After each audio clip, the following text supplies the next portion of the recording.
এই মুহূর্তে লেবানন ও ইসরায়েলের সীমান্তে এমন কিছু ঘটছে যা পুরো মধ্যপ্রাচ্যের ভবিষ্যৎ বদলে দিতে পারে। লেবাননের ইসলামিক প্রতিরোধ বিশ্বের অন্যতম শক্তিশালী সশস্ত্র গোষ্ঠী। তারা শিগগিরই এমন একটি পদক্ষেপ নিতে যাচ্ছে ইসরায়েলি ডিফেন্স ফোর্সেসের চোখ কপালে ওঠার জন্য যথেষ্ট। ইসরায়েলি সামরিক বাহিনীর সামনে এবার এক অপ্রত্যাশিত যোদ্ধা বাহিনীকে দাঁড় করাবে লেবাননের ইরানি প্রক্সিটি। তবে কি লেবাননের যোদ্ধারা ইসরায়েলে প্রবেশ করবে? টাইমস অফ ইন্ডিয়ার প্রতিবেদনে বলা হয়েছে 20,000-এরও বেশি যোদ্ধা প্রস্তুত রয়েছে। তবে এর চেয়েও বড় চমক রয়েছে নারী যোদ্ধাদের নিয়োগ। কিন্তু এর পেছনে কাজ করছে কোন কৌশল? লেবাননের ইসলামিক প্রতিরোধ কেন এমন পদক্ষেপ নিচ্ছে?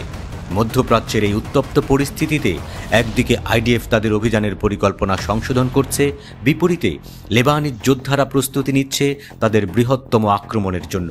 টাইমস অফ ইন্ডিয়ার প্রতিবেদনে বলা হয়েছে, এমন এক তথ্য সামনে এসেছে যেখানে জানা গেছে লেবানিজ যোদ্ধারা শিগগিরই ইসরায়েলি সীমান্তে প্রবেশ করতে প্রস্তুত রয়েছে। লেবাননের ইসলামিক প্রতিরোধ ঐতিহ্যগতভাবে কঠোর ইসলামী গোষ্ঠী হিসেবে পরিচিত, যেখানে নারীদের বাহিনীতে যোগদান সাধারণত নিষিদ্ধ ছিল। কিন্তু গত কয়েক মাস ধরে এমন একটি সিদ্ধান্ত নেওয়া হয়েছে যা পুরো বিশ্বকে অবাক করেছে।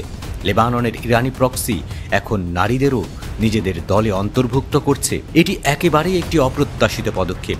এর পেছনে কি শুধু জনবলের সংকট, নাকি এটি আরও গভীর কোনো কৌশলের অংশ? সাধারণত ইসলামী সশস্ত্র গোষ্ঠীগুলো নারীদের যুদ্ধে অংশগ্রহণের অনুমতি দেয় না, কারণ এটি ধর্মীয় আইনের পরিপন্থী। তাহলে হিজবুল্লাহ এই সিদ্ধান্ত কিভাবে গ্রহণ করল? বিশেষজ্ঞ ডক্টর এডি কোহেনের মতে, লেবাননের ইসলামিক প্রতিরোধের কিছু যোদ্ধা 16 বছরের কম বয়সী, যা নতুন উদ্বেগের সৃষ্টি করেছে। উত্তেজনার মাঝেই লেবাননের ইসলামিক প্রতিরোধের নয়া প্রধান নাইম কাসেম একটি বিস্ফোরক ঘোষণা দিয়েছেন। তিনি বলেছেন, হাজার হাজার যোদ্ধা প্রস্তুত এবং আমরা যে কোনো জায়গায় হামলা করতে পারি। এমনকি তিনি বলেছেন, মার্কিন প্রেসিডেন্ট নির্বাচনের ফলাফল আমাদের যুদ্ধে কোনো প্রভাব ফেলবে না। এই মন্তব্যটি আন্তর্জাতিক সম্প্রদায়ের জন্য আরও একটি সতর্কবার্তা, কারণ এর মাধ্যমে লেবানিজ যোদ্ধারা তাদের অবস্থান স্পষ্ট করেছে। তারা কোনো ধরনের সমঝোতার জন্য প্রস্তুত নয়। এই ঘোষণার পর লেবানিজ যোদ্ধারা ইসরায়েলে একযোগে একাধিক বিমান হামলা চালিয়েছে। তারা ইসরায়েলের বিভিন্ন স্থানে 2 ডজনেরও বেশি হামলা করেছে। এই হামলাগুলো ইসরায়েলের জন্য এক বড় সংকেত হয়ে এসেছে।